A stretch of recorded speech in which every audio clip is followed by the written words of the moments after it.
일본을 지탱해주는 토요타를 주축으로 한 자동차 회사들의 미래가 점점 더 암울해지고 있습니다. 1990년대 글로벌 시장을 리드했던 일본의 친환경 차들이 올해 들어 급격히 추락하는 양상을 보이고 있습니다. 더군다나 환경을 중시하는 바이든 후보가 당선되면서 일본 차의 앞날이 더욱더 깜깜해지고 있습니다. 바이든 정부가 추진하려는 핵심 정책들과 일본 전기차가 추락하게 된 이유에 대해 피커TV에서 자세한 내용 전해드리겠습니다. 미국의 제46대 대통령으로 조 바이든 민주당 후보가 당선됨에 따라 가장 많은 변화가 있을 것으로 예상되는 분야 중 하나가 바로 환경입니다. 그는 기후변화가 위기이면서도 동시에 일자리 창출을 위한 기회가 될 것이라는 판단하에 적극적인 기후 및 에너지 관련 공약을 제시했습니다. 도널드 트럼프 현 대통령과 바이든 당선인은 기후변화를 바라보는 시각에 있어 큰 차이를 보이고 있습니다. 트럼프 대통령은 기후변화에 대한 과학적 사실을 부정하는 반면 바이든 당선인은 그 심각성을 인정하며 위기를 기회로 삼아야 한다고 강조했습니다. 이에 따라 바이든 당선인의 환경 관련 공약은 적극적이고 다양하며 포괄적입니다. 바이든 당선인의 환경 공약은 크게 기후위기 대응, 청정에너지, 환경정의 등 세 가지로 나눌 수 있습니다. 바이든 당선인은 기후위기에 대응하기 위해 2050년까지 탄소 중립을 의미하는 넷제로 달성을 목표로 10년간 1조 7천억 달러를 투자한다는 계획입니다. 이를 위해 신규 및 기존 석유가스 운영시설을 강력히 규제하고 청정대기법의 이행을 강화할 방침입니다. 또한 바이오 연료 상용화를 가속화하고 전기차 충전소를 50만 개소 설치하는 등 친환경차 보급에도 앞장설 계획이라고 밝혔습니다. 아울러 기후에 탄력적인 국가를 만들기 위해 각종 기상재해에 대응할 수 있는 스마트시티 건설을 촉진하기 위한 인프라를 구축하고 관련 건축법 등을 제정할 예정입니다. 이와 함께 2050년까지 청정에너지 100% 확대와 지속 가능한 인프라 확충을 통한 일자리 창출을 위해서도 2조 달러를 투자한다는 방침입니다.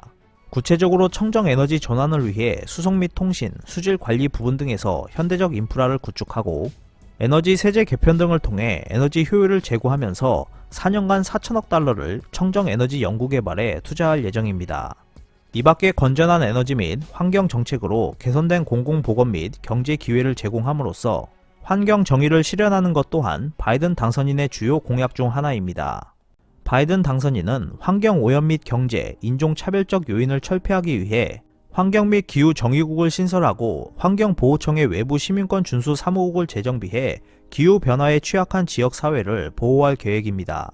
모든 주 정부가 환경오염을 의무적으로 감시하도록 연방정부 차원에서 권고안을 제시하고 기후재난 대응을 위한 국가위기 전략을 수립해 향후 C19 감염증과 같은 공공보건 비상 상황 발생 시 취약계층을 보호한다는 방침입니다. 바이든 당선인은 각종 환경 공약을 내세움과 동시에 취임 후 트럼프 대통령이 탈퇴한 파리 협정에도 재가입하겠다고 선언했습니다. 파리 협정은 지구의 평균 온도 상승폭을 산업화 이전과 비교해 1.5도 이하로 제한하는 것을 목표로 삼은 협정입니다. 트럼프 대통령은 파리 협정이 자국 노동자의 불리한 조약이라며 지난해 11월 4일 탈퇴 의향서를 제출했고 1년 후인 이달 4일 탈퇴 효력이 발생했습니다.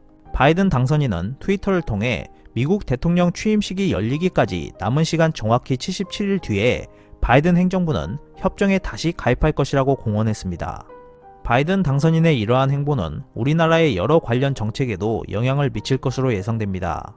바이든이 기후 목표 달성을 위해 다른 국가의 감축 목표 상향을 위한 모든 외교적 노력을 다할 것으로 전망되기 때문입니다.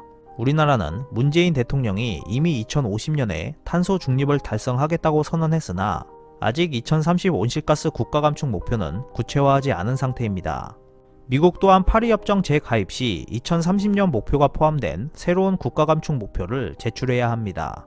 이 과정에서 우리나라를 포함한 다른 나라도 2030년 감축 목표를 강화하라는 압박을 받을 수 있다는 전망이 나오고 있습니다.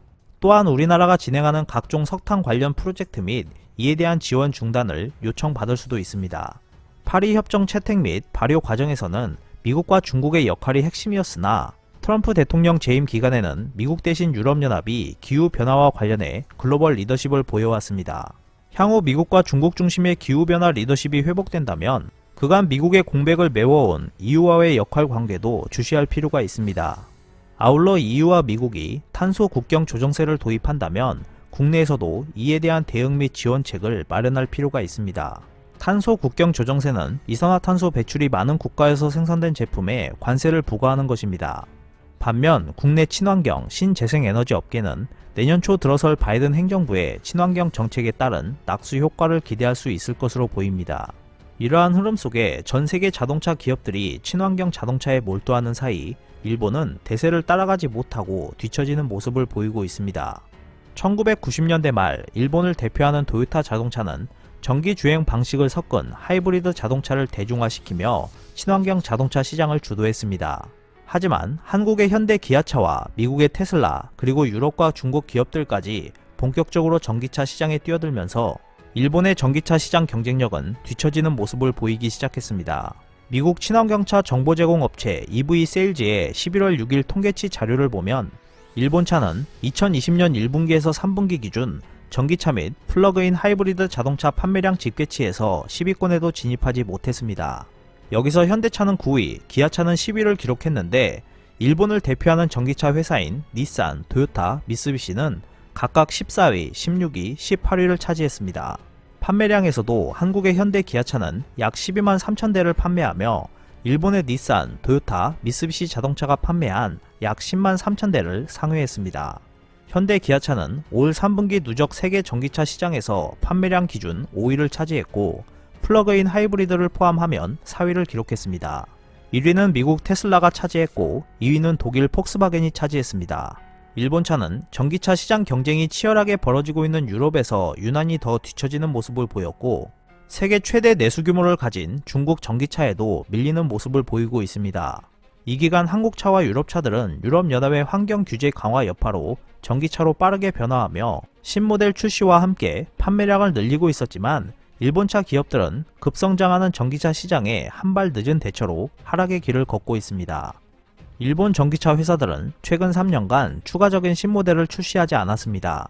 또한 미국 테슬라를 중심으로 친환경 순수 전기차로 빠르게 변하고 있는 상황에서 일본차 기업들이 여전히 하이브리드 차에 집착하고 있었던 것도 추락 요인으로 꼽히고 있습니다.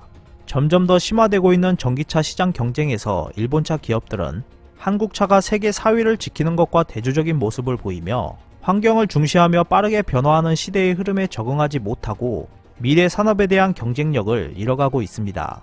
지금의 기류를 타고 한국차가 일본차를 세계 시장에서 앞지르는 날이 하루빨리 오길 희망합니다. 오늘 준비한 소식은 여기까지입니다. 끝까지 시청해주셔서 감사합니다. 여러분의 좋아요와 구독은 영상 제작에 큰 힘이 됩니다.